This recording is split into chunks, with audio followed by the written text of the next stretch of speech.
2021 का विधानसभा चुनाव कई दलों के लिए प्रतिष्ठा की लड़ाई, कई दलों के लिए वर्चस्व की, तो कई दलों के लिए सत्ता में वापसी का बड़ा मौका।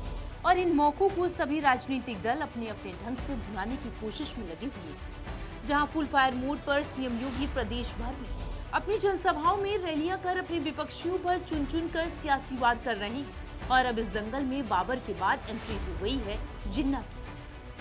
बहनों और भाइयों, यहीं से मैं कहता हूं, जो लोग डेमोग्राफी बदल रहे थे, समाजवादी पार्टी और कांग्रेस के लोग,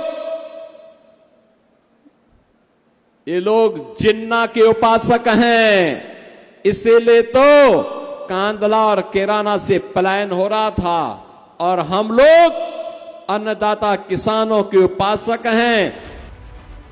पश्चिमी उत्तर प्रदेश को मथने के इरादे से मैदान में उतरे सीएम योगी ने शामली, बिजनौर और गाजियाबाद में अखिलेश यादव का नाम लिए बिना ही उन पर जमकर निशाना साधा और कह दिया कि 12 बजे सोकर उठने वाले माफिया के सामने नाक रगड़ते थे, दंगाइयों को अपने घर बुलाकर सम्मानित करते थे। याद करिए, सो करके ही 12 बजे उठते थे, 2 बजे तक तैयार होते थे, 5 बजे फिर जिम में चले जाते थे। तो जनता के लिए कहां उनके पास फुर्सत थी? जनता के लिए फुर्सत नहीं थी। ये लोग माफिया के सामने नाक रगड़ने वाले लोग थे।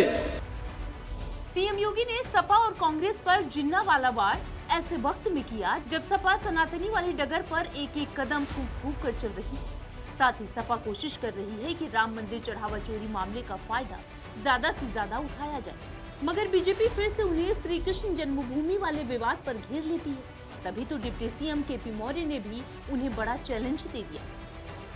श्री अखिलेश यादव जी आजकल बहुत बीच बीच में, जिसको मैं कहूं कि टिपिर टिपिर करते हैं। अब उनसे कहते हैं जबकि भाई चलो, अगर वास्तव में आप राम भक्त बनने का दिखावा कर रहे हो तो कृष्ण भक्त बनने का दिखावा नहीं करना है।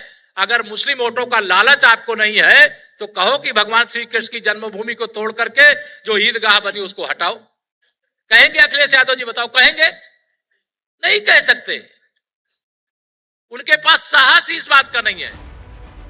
एक तरफ सीएम योगी समेत बीजेपी के तमाम बड़े नेता सार्वजनिक मंचों से जिन्ना, माफिया और श्री कृष्ण जन्मभूमि के मुद्दे पर मुखर रहे थे, तो दूसरी तरफ संभल में सरकारी और कब्रिस्तान की जमीन पर अवैध रूप से बनाए गए इमामबाड़े, मजार और ईदगाह पर बुलडोजर गरज रहा था, जिस पर सपा का कहना है कि बीजेपी सिर्फ सेलेक्टिव कार्रवाई कर रही है। भारतीय जनता पार्टी की सरकार वो सेलेक्टिव है। अगर भारतीय जनता पार्टी उनसे जुड़े हुए लोग हैं तो कहीं कोई कार्रवाई नहीं होती है। क्या कोडीन वाले मामले में किसी के घर पे बुलडोज़र चला? क्या चढ़ावा और चंदा चोरी वाले में किसी के घर पे बुलडोज़र चला? पेपर लीक वालों पे किसी पे चला? किसी मिलावट खोर पे चला? तो समाजवादी पार्टी समझती क्योंकि चुनाव नज़दीक है और जौहर यूनिवर्सिटी माननीय आजम साहब ने बनाई, इसलिए भारतीय जनता पार्टी को तकलीफ। बहरहाल राम मंदिर मामले में आरोप लगाने वाली सपा अक्सर श्री कृष्ण जन्मभूमि मामले पर चुप्पी साध देती है, मगर सीएम योगी की खींची गई लकीर पर सपा के पास कोई जवाब नहीं दिख रहा। अब देखना होगा कि यूपी की सियासत में प्रकट हुए जिन्ना के जिन सपा कांग्रेस को अब कितना परेशान करने वाला है।